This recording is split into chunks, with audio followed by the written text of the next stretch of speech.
પ્રધાનમંત્રી નરેન્દ્ર મોદી સાથે બ્રિક્સ દેશોના એનએસએ તથા સુરક્ષા અધિકારીઓએ કરી મુલાકાત. પીએમ મોદીએ કહ્યું, આતંકવાદ તથા સાયબર સુરક્ષા જેવા પડકારોને પહોંચી વળવા બ્રિક્સની મહત્વની ભૂમિકા.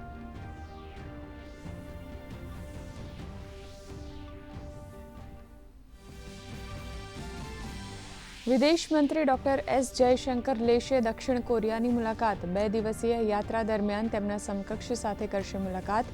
જેજુમાં આયોજિત શાંતિ અને સમૃદ્ધિ મંચમાં ઉપસ્થિત રહીને આપશે મુખ્ય ભાષણ.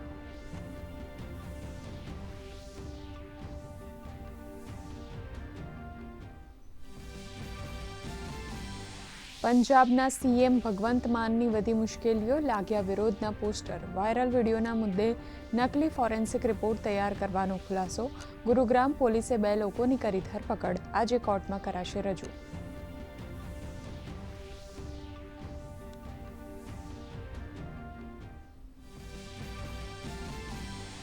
રાજ્યમાં મોહરમના તહેવાર અગાઉ રાજ્યના પોલીસ વડાએ કરી કાયદો અને વ્યવસ્થાની સમીક્ષા. તમામ કમિશનરો, રેન્જ વડાઓ અને એસપીને સંવેદનશીલ વિસ્તારોમાં વિશેષ તકેદારી રાખવા આદેશ. ડ્રોન, સીસીટીવી અને બોડી વોર્ન કેમેરાથી રખાશે બાજ નજર.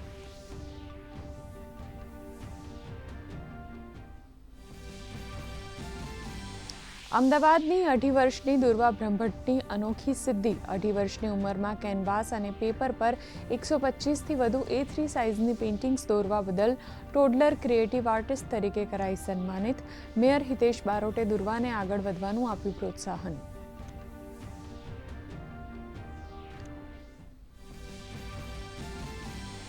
છવ્વીસ જૂન સુધીમાં ગુજરાતમાં ચોમાસાના આગમનના એંધાણ. સાયક્લોનિક સર્ક્યુલેશન અને ટ્રફની અસરને પગલે જામશે વરસાદી માહોલ. આજે સુરત, નવસારી, દાહોદ, સાબરકાંઠા સહિત 20 જિલ્લામાં વરસાદની વકી.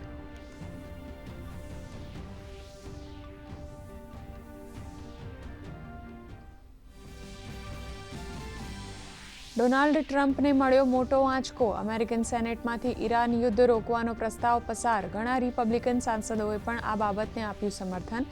પ્રસ્તાવને પ્રાપ્ત થયા 50માંથી 48 મત.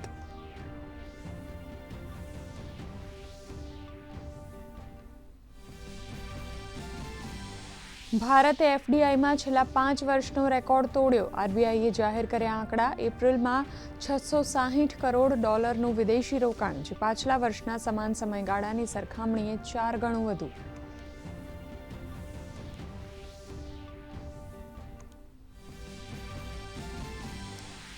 ફીફામાં પોર્ટુગલની ધમાકેદાર જીત. ક્રિસ્ટિયાનો રોનાલ્ડોએ રચ્યો ઇતિહાસ. રોનાલ્ડો 6 વિશ્વકપમાં ગોલ કરનારા પ્રથમ ખેલાડી બન્યા, તો ક્રોએશિયાને મળી તેની પ્રથમ જીત. ગાનાએ ઇંગ્લેન્ડને આપી માત.